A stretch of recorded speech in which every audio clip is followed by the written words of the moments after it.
The Sherpa Screening Room is a presentation of podcast picks with Jim the Podcast Sherpa. These are episodes featuring interviews with artists and creators from various fields. Coincidentally, when the Sherpa tries to be entertaining, afterwards, he gets abandoned in various fields.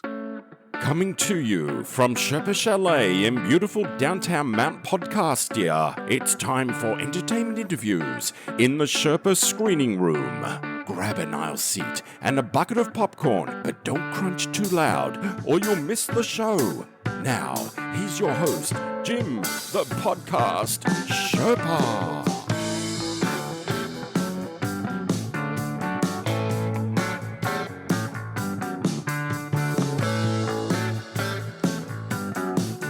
Hello there, Rebels of the Sherpalution, and welcome to the Sherpa Screening Room. It is a side project of Podcast Picks with Jim the Podcast Sherpa. That is me coming to you from Sherpaloo Studios here in the Sherpa Chalet, high atop Mount Podcastia. Of course, you know all that stuff, and that's where I get to overlook the millions and millions of podcasts that are out there. But when we do the Sherpa Screening Room, we like to talk to the creators, the actors, the singers, the dancers, the directors, and the writers. And I have to say, in the 360 plus episodes that I've done so far, this has got to rank as probably one of the more powerful interviews that I've done. Not that I'm a powerful interviewer. It's just the content is really fascinating, and that's largely due to the presence of my guest. His name is Paul Smith, and we actually set up an interview while he was away in Germany, and there's a story behind that as well, but I don't think we actually get into it in this interview. Paul was incarcerated for 2 years during the COVID epidemic, and he actually wrote a book about his experience in prison and how it took a toll on him psychologically and everything that he went through. Now, mind you, he was also a clinical psychologist before he went to jail. He will actually discuss the circumstances by which he was imprisoned. And I'd like to make it clear that he is very repentant on what he did. And, he did feel a lot of shame. If you didn't feel that came out in the interview, but I can tell you, having spoken to him, that is exactly the case. And he was a real gentleman to speak to and really provides a lot of valuable insight and said some things that may surprise you. A lot of people don't really understand what it's like to be in prison, if you're fortunate, to understand what people who have been there go through. This accounting of it in his book and also in this interview will really shed a lot of light onto it. So that's why I thought it was a really powerful interview. I should also mention that a little bit of the language gets a little strong, so maybe not one for the little kids to hear. But since obviously the topic was being imprisoned, that would be pretty obvious. I should mention that his book is called Cruel and Unusual Punishment, a memoir of the psychological realities of federal prison. Also, in the span of the 2 years that he was in jail, he was actually transferred around, I guess they had to, for administrative reasons, to 8 different prisons throughout the United States. He had a lot of really interesting things to say about his experiences in a lot of the different prisons and what he went through. And it might scare you a little bit when you really think about what he says. I think it's also important to point out that he's not really trying to make himself look like a hero, and he's not trying to glamorize prison life either. It's a very straightforward and very honest, brutally honest telling of his experience. I think you're really going to enjoy this. So why don't we head into the Sherpa Screening Room so you can hear my interview with Paul Smith, the author of Crime and Punishment. Hello there, Rebels of the Sherpalution. We are here in the Sherpa Screening Room. My guest today is named Paul Smith. He's coming to us from Germany by way of Michigan. He has a brand new book that should be out on the shelves by the time you hear this interview. It is called Cruel and Unusual Punishment, a memoir of the psychological realities of federal prison. Mr. Paul Smith, welcome to the show. Thank you. Thank you. Good to be here. Now, you are really writing about prison from a firsthand experience, as our listeners should know. Would you like to tell everybody the story behind that? How you ended up incarcerated? Sure. How about if I give you just a little bio because it kind of feeds into it? But sure, absolutely. Okay, so I'm 60. I was born in 1964. We moved. The family moved to a rural area in northern Michigan in 1970, and we were raised there. I have a degree in economics and clinical psychology. Mhm.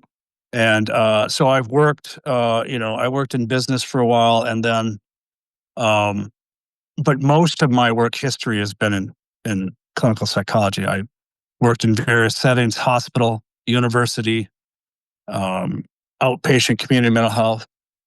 So in 2007, I opened a private practice clinic. The practice began with me and another person, and we had a half-time admin staff. That's how we started. Okay.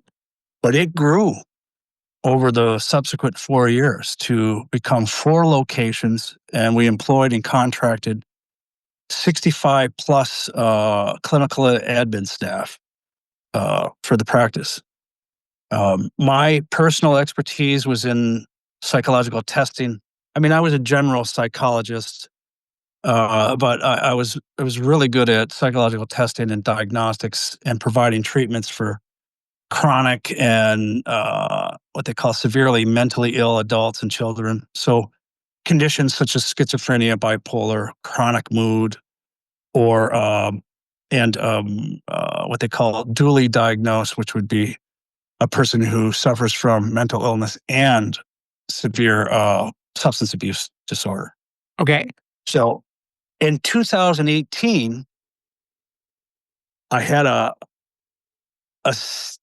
just a number. It was a number of personal issues going on that were very bad, and with the family and business. The business started to. I had some difficulties with that too. So I was in just a very bad place, and I made a decision that I was going to fraud. In other words, I committed healthcare fraud, and that's when you bill for services you don't render, and Mhm. you take that money and right. So I frauded an insurance company, used that money to kind of bail myself out of some situations, and I got busted in 2018. I was indicted. I pled guilty. There was no trial. I was sentenced to 51 months in federal prison. I entered prison in March 2020. I served 28 months, and it was during the COVID pandemic, right when it hit. And after prison in 2022, I started taking down barns and old buildings and selling the salvage material. That's what I've been doing since I've been out Okay. to kind of pay the bills. Are you not allowed to practice medicine anymore, or is that I'm psychology? not right now. No, Okay. I can't. I lost my license. I could have probably, or I still probably could get it back, but it'd be a long, drawn out process. And in the end, you know, I'm okay with it. I Okay. mean, I do miss it. It's an excellent field, Yeah. and Well, it's an 23 honorable, years, yes. honorable profession, and a lot of good people in it. So yeah. So and then that decision changed my life Mhm. in a bad way, and I suffered some heavy consequences, just like anybody else who would commits a crime similar to that or some other crime. You're going to suffer the consequences, and this book is about that. It's about punishment. Go ahead. Now, in the span that you were imprisoned, you went to 8 different prisons? They kept moving you around? Yeah. Why so many? Well, that is so. Uh, the first prison I was in was Duluth, Minnesota. It was a standalone minimum security prison, and during the first day, they do a health assessment, a comprehensive health assessment when you first enter prison. They want to know what all your issues are and so on, and that includes mental health. And the chief psychologist came in to the examination room, and I knew him. He recognized me. We had went to school together. Oh, wow. And he said, I have to tell the warden because this could be a conflict of interest. Mhm. And 8 days later, I was transferred out of that prison. But keep in mind, COVID hit. And if you remember out here in the civilized world, the citizens out here, the free citizens, Mhm. You guys weren't able to move around either. Right. You couldn't move. You guys were basically, they didn't want people around. So they froze the Federal Bureau of Prisons, froze any facility to facility movement. And they really, over time, they limited a lot of the movement internally inside of prison. So the BOP, I don't think was ready for that. I don't think anybody really was ready for it, but Sure. it shut down a lot of stuff, and they were waiting for orders from the top. Mhm. And so I was, I don't know why they do this. It seems to me that you could go from one facility to another. They would put you in a van or a bus, and they transport people, to different facilities. It's just not that way. So the route that I was on was to go from Duluth to Terre Haute, but I stayed at two other prisons briefly before I hit Terre Haute, and I stayed at Terre Haute for a few months. Then I took Conair over to Oklahoma City, and then from there, after staying there for about a month, I went over to flew to Atlanta, got out on a bus, went to went all the way to no, we flew again. I think no, we took a bus up to Harrisburg, Pennsylvania, and then another bus to Lewiston, the prison facility in Pennsylvania. And I eventually ended up in McKean in Pennsylvania. So it took 13 months to transfer from one facility to another during the COVID time. Yeah. And it wasn't just my case. It wasn't some unusual thing. Most inmates who were being transferred experienced the same thing. Okay. Yeah. And it wasn't a question of the security of the prison, given the nature of the crime or anything like that. It was just No. out of necessity and administrative deals and situations like That's that, right. right? I was classified as minimum security, Mhm. but I stayed in prison settings that were high security Okay. and medium, low. I stayed in all of them, and in fact, we were subjected to often through that time to maximum security lockdown. They would lock down the whole facility. You couldn't move. Mhm. You were either in your cell or in your range, and you could not leave that. And you'd be there for weeks. So that was a very unusual time for the BOP. But a lot of that stuff goes on all the time, but to a lesser degree. I mean, you do have lockdowns. You do have people get sent to the SHU, which is the segregated housing unit. That's where they use. For me, I stayed in the SHU or the hole as a holdover because I was being transferred from one facility to another. Okay. But they use that for punishment. So whether you're being punished or you're in a holding unit, you're getting punished anyways, the same Right. way. Okay. Yeah. Now, given your background as a clinical psychologist, and you're stepping into this really isolated world, what were your first reactions towards all of this? How did you feel? Well, it was, you're on guard constantly because you don't know. Right. And before I went in, I talked to people. I talked to people who had been in prison. One guy did 30 years. I read some books and did what I could to research and prepare for it. But it's not enough. Right. It's not because no one facility is the same as the other. It operates slightly different. There's some general rules, but they're all different. Mhm. So I go in there and I'm on guard and I'm expecting the worst, but you know, it kind of unfolds. The first day that I was in Duluth, they did their health screening. They were done with a portion of it. They said, "Hey, go to the chow hall, get a meal." So I went to the chow hall and I got a meal, and I get my tray and I sit down, and I sit at a table alone, and I look and I see somebody from the other side of the hall get up and they start walking towards me. And I'm thinking, I think this guy wants to talk to me. And he did. He stopped and he said,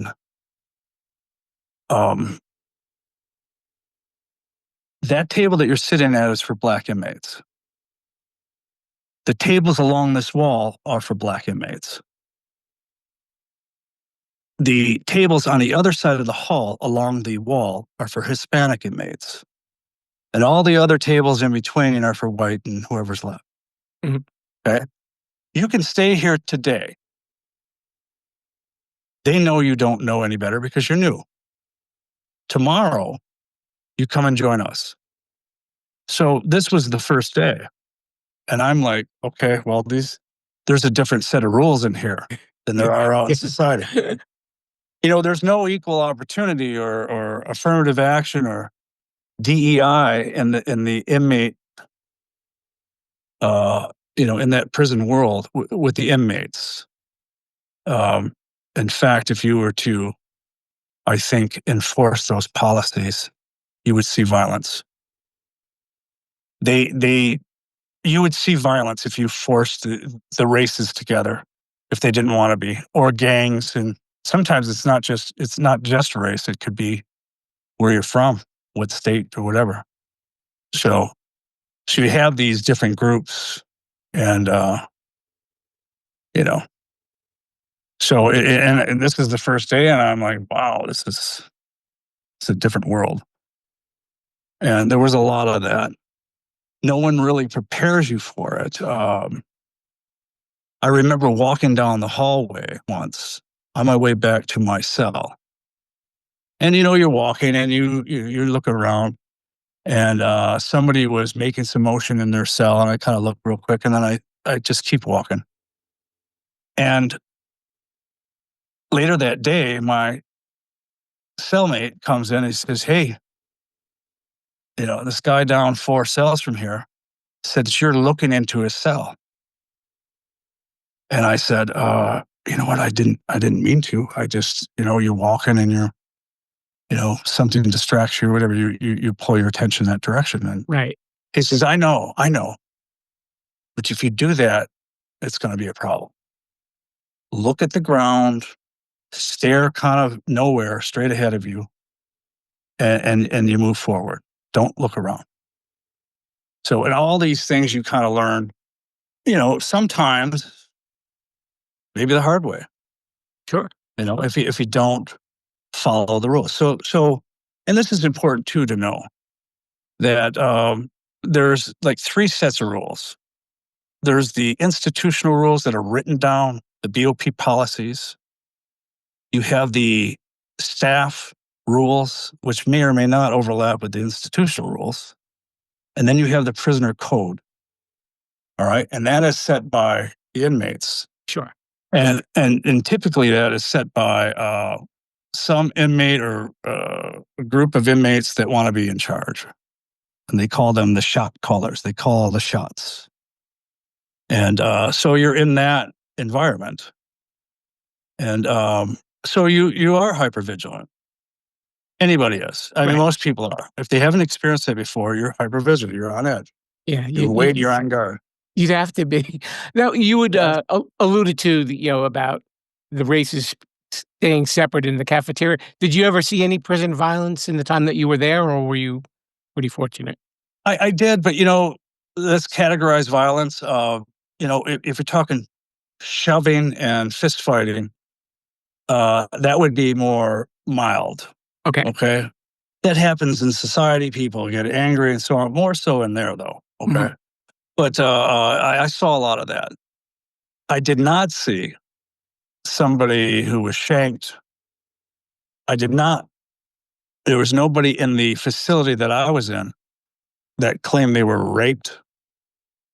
Right. There was rumors of somebody being stomped to death. And when I was in Terre Haute, there's 4 security levels on that complex. Somebody stomped to death in the penitentiary, and it was gang related. Now I don't know for sure, but that was the rumor. And sometimes the rumors are pretty accurate. Mm-hmm. I don't know how they know, but they know. They get it somehow. The inmates, they know what's going on. So, but that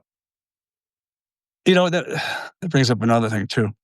A lot of people have written about their experience in prison, and they may, people have their own stories and they experience it their way. Right. But I found there's just an awful lot of exaggeration and just stuff that's just not true. Or, maybe parts of it are true and then the people exaggerate it so much that it's just ridiculous. It's not believable. And I'm not saying that violence doesn't occur. And I'm not saying that harsh things didn't happen to some people. But it's not as often as you think. It is a very sick and insane system in there, no doubt. Mm-hmm. And there is violence, but it's not like every other week somebody's dying and they're, or they're in the hospital. It's not like that. I believe that if a prison within the Bureau of Prisons had a high rate of murders in it, they'd shut it down. They would get rid of that warden. Right. They would. They would not allow it to continue. So I think there's a lot of exaggeration out there. It's like there's enough going on in there that you don't have to exaggerate. Do you think it's big? Do you think that some of that exaggeration is maybe out of like a fear to say, well, I was in prison, so I've got to make it sound like I was tough and nobody messed with me. So, anything that happened becomes a little amplified, whether or not it was, even if it was just like a little minor incident or anything like that. Well, I think it's more like a badge. A lot of people wear their prison sentence like a badge. It's like a badge of honor. It's like, I was in prison, unfortunately, I had to shank a few people and, and this and that. It's just, it's not anything to be proud of. Mm-hmm. But some people are, it's not sexy to tell a story about you being afraid and on guard constantly and, keeping to yourself and so on. It's just not sexy. A story, if you want to sell a story, whatever. So they throw in some things and I think that when you write a book, if you're not telling the truth, it won't sell. I mean, it depends. I mean, if it's there for entertainment purposes, then you can sell fiction every day. Right. But if it's a memoir, it better be backed up with some facts, So. Yeah, and I mean, and what you said so far, it's obviously a straightforward account of how you spent that. We can see that you're not really trying to make yourself some sort of tough guy or a hero or anything. You were a person who, you got sentenced, you did your time, and you learned that you had to walk the lines. I guess also, in prisons, there are people who were put in through situations like you weren't like this lifelong criminal where there are other people who are just kind of born into that life of crime. They start from, when they're 16 and then when they're in their 30s, they're in jail. So they're just already hardened to the whole thing. And then their perspective on prison has to be completely different. And it is. Okay. Mm-hmm. So I think I even write about it in the book, but I talk about, if you look at where I was at prior to indictment, Mm-hmm. I was very successful. And I had a lot of money, a lot of good things going on in my life, and that was legitimate. In the last couple of years, there was some of it that was fraudulent, and that's when I went to prison. But the psychological distance that I fell from where I was at in society to the floor of a prison cell was far more than somebody who's a gangbanger. Mhm. Theirs is simply just a step down, maybe not even a step down. There's not a whole, the adjustment, the change is not a whole lot different, is what I'm saying. So for me, it was traumatic. It was like, wow, to these other guys, they had been in and out, Right. and they knew what to do. And it was like, it's sad to say, but a lot of them, it's expected almost that this is what's going to happen in life, and you get ready for it. Mhm. And, this guy's going to do 3 years, 5 years, 10, 12, more maybe.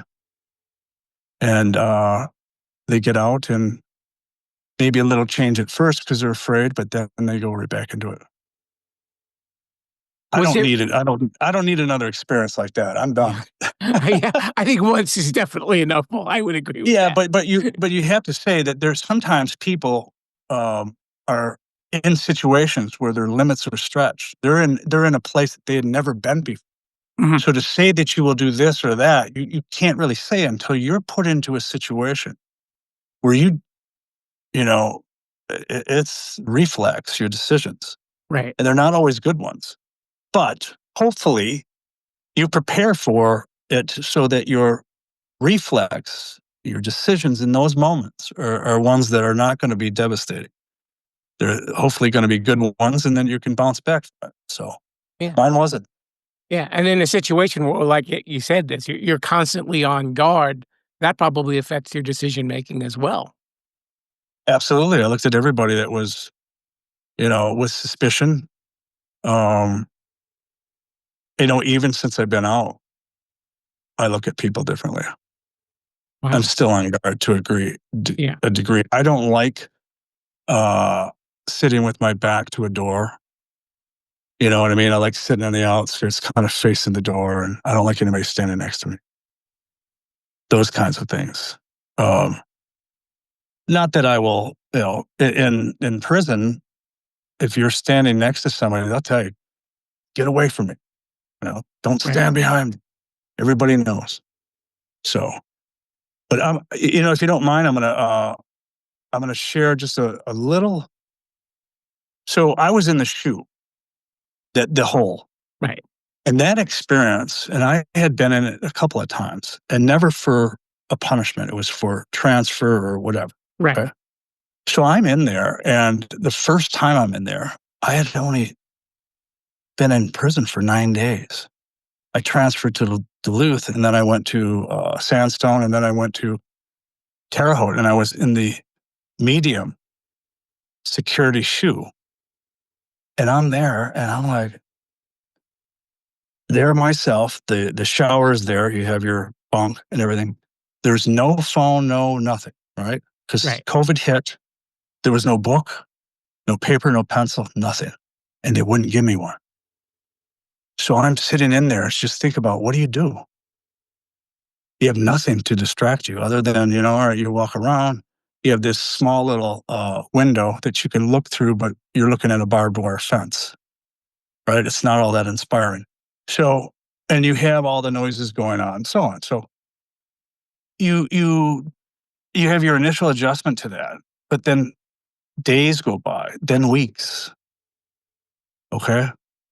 And there is, I started having perceptual distortions, illusions, things that I was hearing, things that weren't there, seeing things and so on. So I'm going to read this little section if you don't mind. Okay. Sure. Yeah, please do. So after 27 days, I was experiencing a moderate degree of indecisiveness and indifference. I had difficulty making choices, so I made no choice.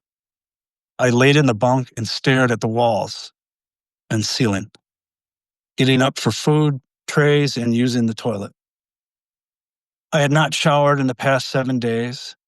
My sleep-wake cycle became flipped.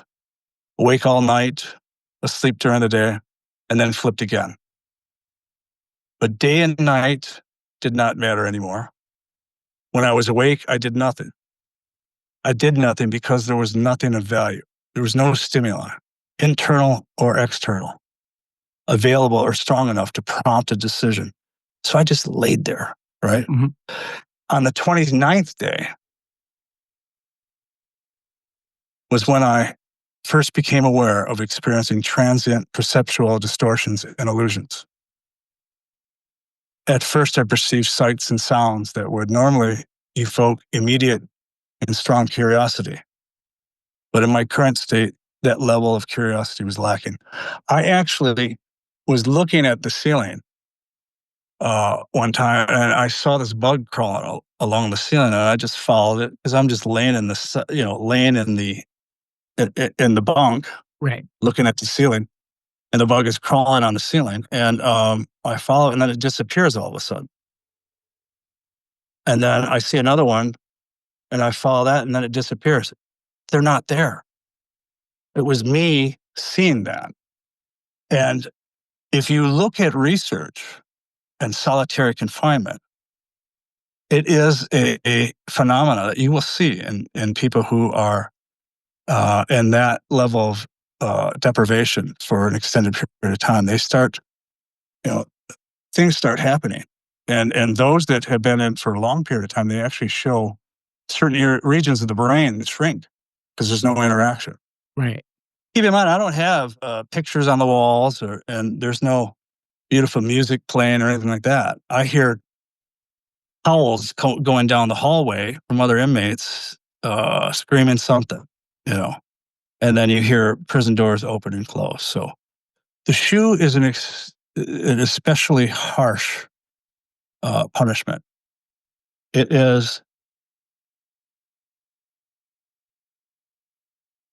they used to have, like, the old Navy used to have flogging when you misbehaved. They'd whip you. And they stopped that in 1850. Okay. And they replaced that with, confinement and so on. Prison system, they stopped and jails generally, they stopped that in the 1960s. So they were using it up, well, maybe even later than that.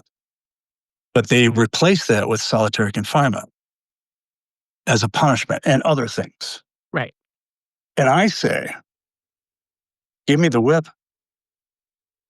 I'll take the whip over the whole. Then it's over with, and there's nothing else. Yeah, you give me a good 3-5 lashes, as hard as you want, but don't put me in that damn hole for 3 months, right? Right. So give me cruel punishment. I'll take it, and I say that to emphasize the fact that it is painful. I mean, it's a painful thing, and I believe it. I believe it's cruel. Yeah. There's punishment, and then there's that, and that is that provides. I mean, today I still have some effects to it. It's a lasting psychological. Yeah. How could you not? Stuff. Yeah. So, and then I just described an incident of being in the shoe, but during COVID, we were all locked down. I mean, that was a tough thing. Yeah.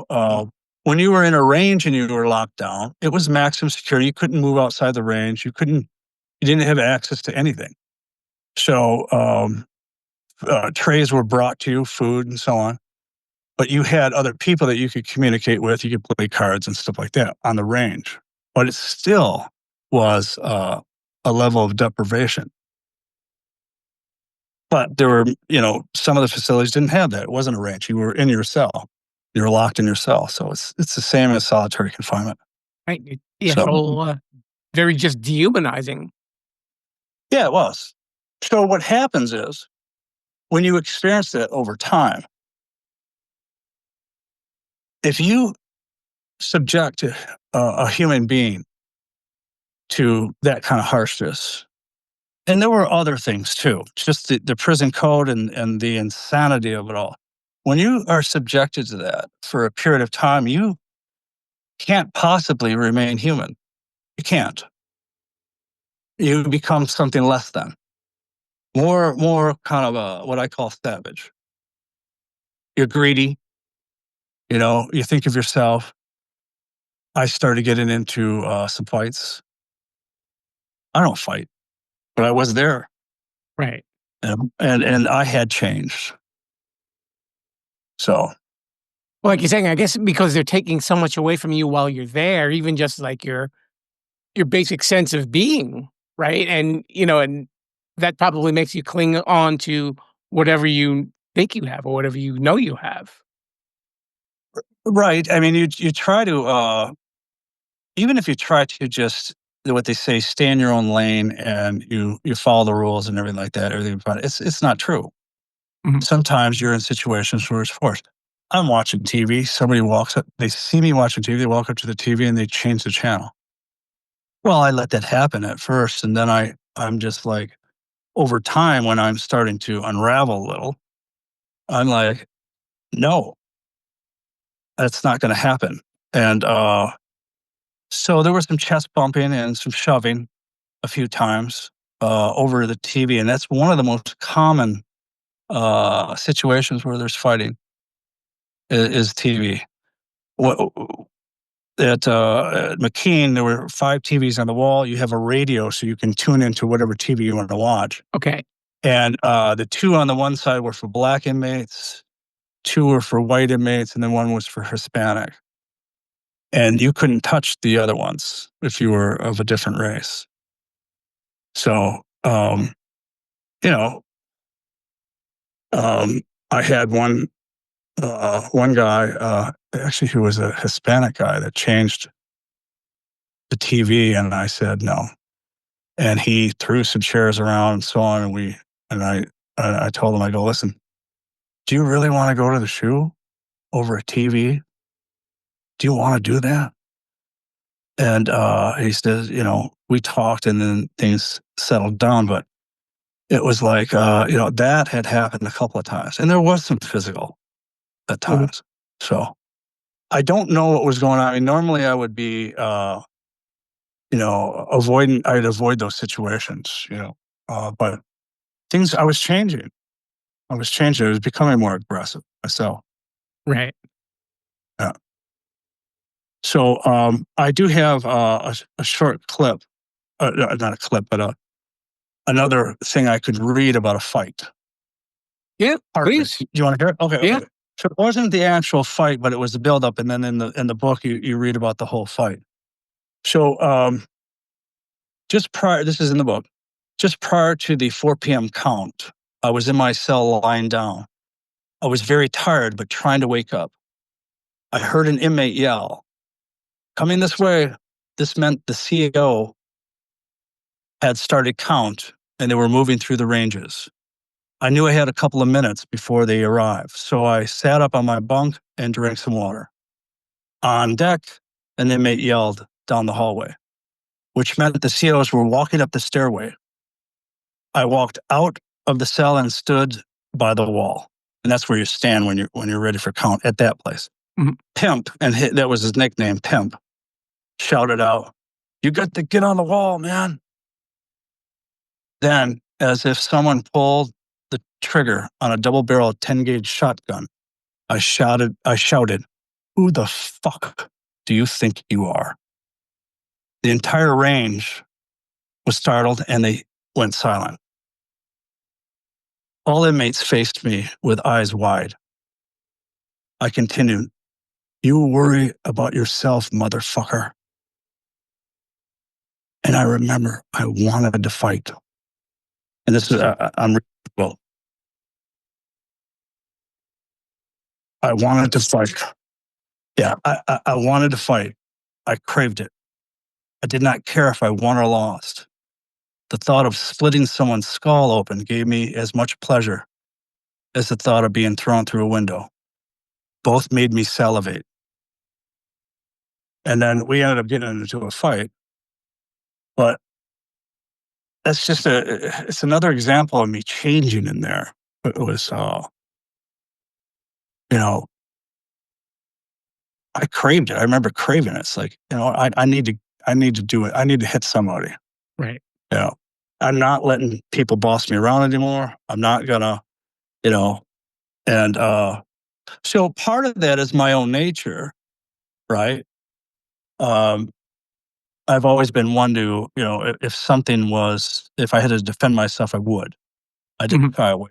So some of that is your nature and personality, and it comes out. But you know, some of that is just a global regression by everybody in there. You just you take on more base qualities. You know.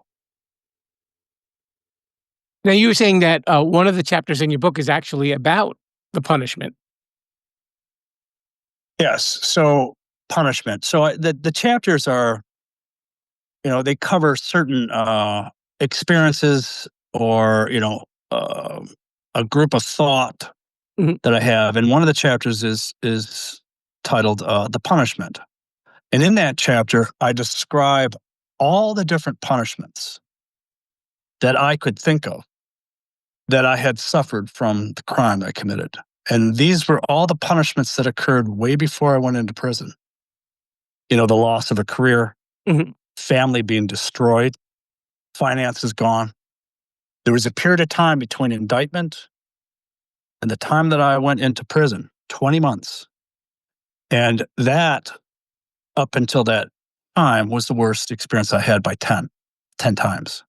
It was horrible. You lost everything, the shame, walking around with the shame, the whole world knew, Right. in my mind anyways. Sure. My friends, my family, you could see it in their eyes, or at least I thought I saw it, the disappointment, whatever. And then me, me damaging the profession takes a little bit away when a professional does something like that. It's not good for the profession, and the profession had treated me well. So it wasn't good for society. I committed a crime, healthcare fraud. It does cause premiums to go up when you do that. Mhm. When there's theft from insurance companies, they compensate that by increasing premiums for everyone else. So it's not, there's not harm. I mean, there's harm to society as well. So, but in there, I there's a dialogue between me and a group of inmates, and we're talking about, well, what is the punishment? What exactly is prison? What's the purpose of it? You know, Mhm. and do you think it's effective, and so on? So we have this dialogue where we're talking about the punishments, and I remember that was during I was at Terre Haute at the time, and it was when they started executing death row inmates, and Terre Haute has a death row there, and the whole complex, because they knew this was going to be national and potentially international attention on it. So the warden and everybody's, making sure that everything's in order and so on. And it was just, you know, um, we they had everybody locked down and everything. So, um, and I remember thinking, well, that's the ultimate punishment. I mean, there's no chance of redemption there. Right. And there's a portion of society that doesn't care. Let them die. You know, they deserve it. So I'm not going to say yes or no to that. I believe that when you see somebody redeem themselves truly for some heinous stuff, it shows a part of the human spirit that's powerful, that we can, right the wrongs, at least as far as we can. And that's a powerful thing. And I think society needs that, Mhm. that we're capable of. And when you execute a person, you take away that chance. But again, I'm not going to go up there and carry signs saying, against the death penalty. Right. I'm thinking about it, and this is my conclusion today. So, but I think you want everybody to have a chance to redeem, because you never know, there may be a miracle there, or there may be some powerful things that come out of it. And some of these people, they turn around and they do so well, and they give back. It's amazing. A lot do not. So But it's okay. People have their own beliefs about it. So the punishments is and I have to say that I'm still experiencing the punishments. Some of them will be for the rest of my life. Mhm. You know, I lost, my family was scattered. I had lost everything. The very last, the last chapter is about me being released, and I see my son, and he talks about how it was for him, me going to prison. So we have that dialogue, and then there's a point in which he leaves, and then I end the book with me going into the woods, and I'll read that to you in a moment. Okay. Okay, well, let me read to you now. On that last day, when Eric was about to leave, I hugged my son and told him, I love you as much as I know how. Eric got into his vehicle and drove off. After a few minutes, I experienced an imperative, a strong, irresistible urge to go somewhere immediately. I headed straight towards the dense wilderness, the trees, animals, and all the small and creepy things. As I approached the tree line at the edge of the field, I began to feel a powerful tension flooding my body. I entered the dense woods, heading in a straight line to the deepest, wildest area. Flowing water, deep mucky patches, dense brush, downed trees, nothing would stop me. The tension within me began to build and expand quickly. I sensed my body could not hold the tension much longer, and there would be an eruption. How it would be expressed, I did not know. Seconds later, my will and body were overtaken. Then suddenly I stopped, drew in a deep breath, and on the exhale let out all that was within me in a loud and extended roaring cry. Again, I drew in a deep breath and let it out. And then again. The last cry was as powerful as the first. Though initially uncertain, I now knew what it all meant. The imperative, the wilderness, the tension, the loud cry. I needed to hear from God. What do you want from me? How should I be? How should I go forward? I asked in a pressured voice. I paused and then said, what do you want from me? I needed to hear an answer. I needed an answer. My life was destroyed. I would never be the same. My family was scattered and disconnected. I had no money. I lost friendships, career, health, and confidence. There was no assistance, no encouragement, no prescribed plans. I was deep into a dark and unknown situation. I was not beginning at zero. No, I was beginning far less than zero, with profoundly serious deficits in most life domains. I knelt on the ground and in a comfortable position. I took in a deep breath and let out slowly and repeated for several minutes until I entered a state of calm alertness. I waited for a response, an answer, some kind of sign, anything. My mind became flooded with childhood memories. The themes varied. I remember fighting the family dog, falling in love with a girl's smile, waging war against sumac trees and beehives, building a lean-to and a camp in the deep woods, playing baseball,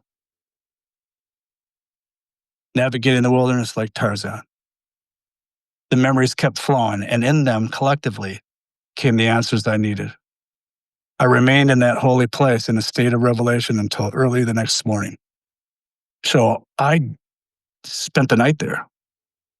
And now I'm not going to tell you what else because that's the next part. Okay. There's another book coming, but it was, I start the book out with me emerging from the forest at 12, and then, but to me, nature and the wilderness is kind of like, the closer you get to it, to me, I always felt better.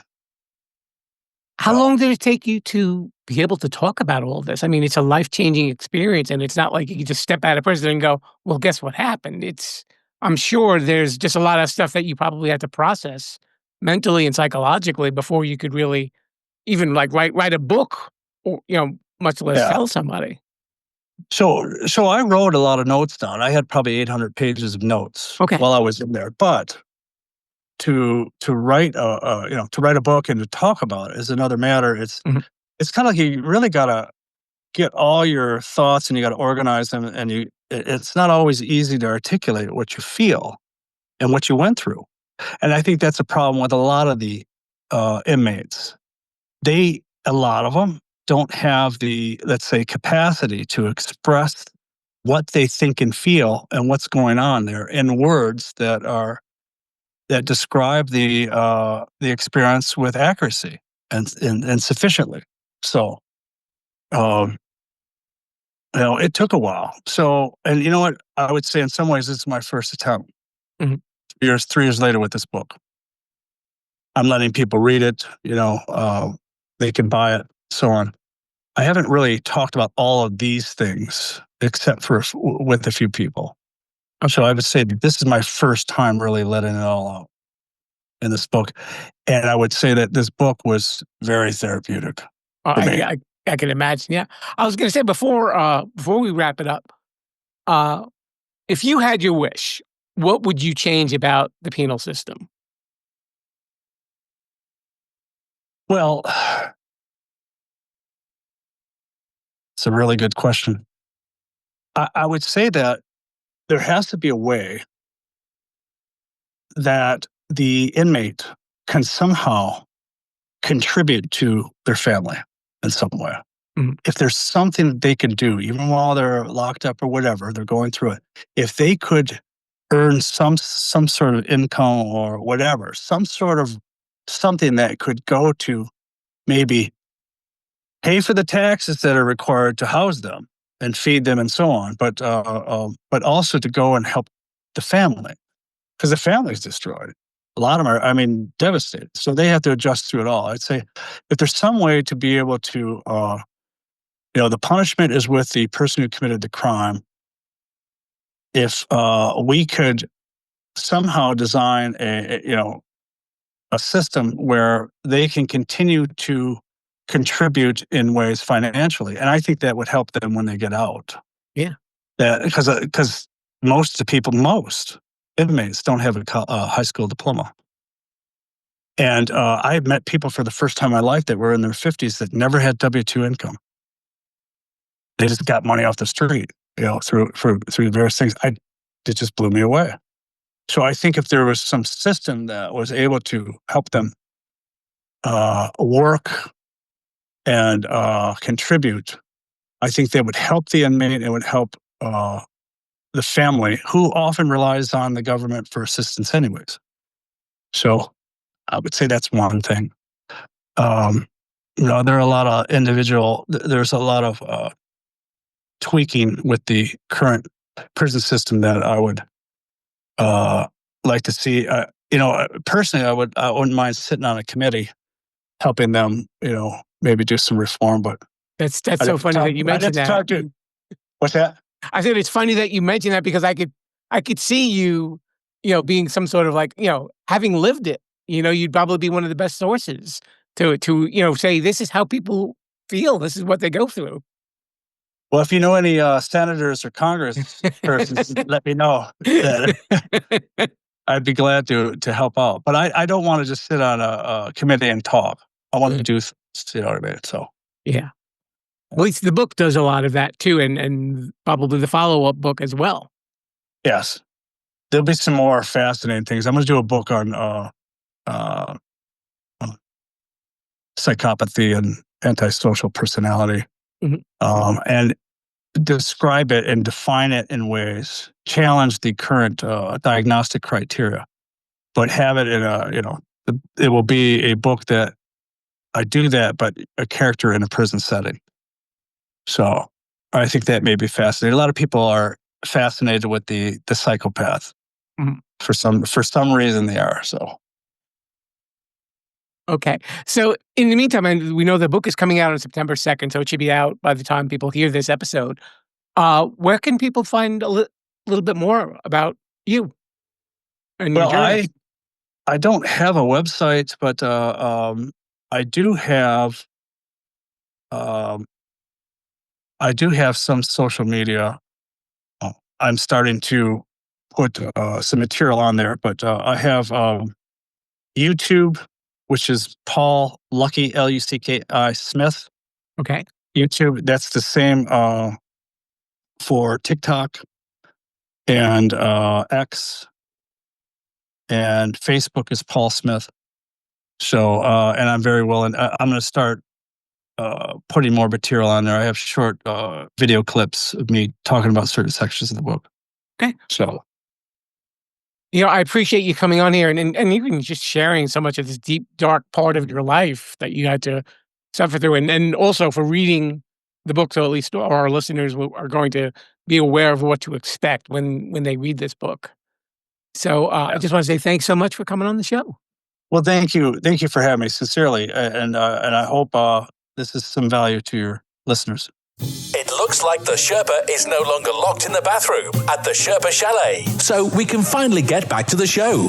Thanks so much for listening, and a very special thanks to Paul Smith for coming on the show for the interview and also for sharing portions of the book. I don't usually get authors who do that too often. I think it's really great, so you, the listener, get a preview of this book that you might be interested in buying. And if you are interested in purchasing the book, I will have the link in the show notes, and you just have to click on it and it'll take you right there so you can make your purchase. It's a win-win for everybody. Hey, we are also on Saturdays doing Sherpa Selects, and those are my favorite shows from the first 7 seasons that we really haven't had to introduce to the YouTube channel yet. And I'm also on open.video, which is very similar to YouTube, but that's one where you can go and you can support the show for free by listening. And if you don't want to go there, you can also listen to the show on podcast apps. And of course, the name of my show being, did you forget already?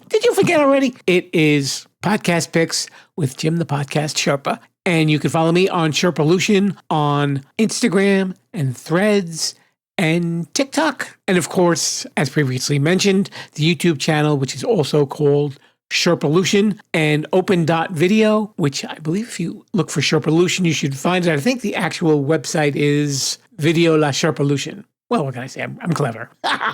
Well, we will be back next week, and I believe we will actually be speaking with a podcaster this time. I'm sure those of you who love podcasts want to know some more about some podcasts that are out there. And if it's the one that I believe we are going to have, it's going to be an interesting one, of course.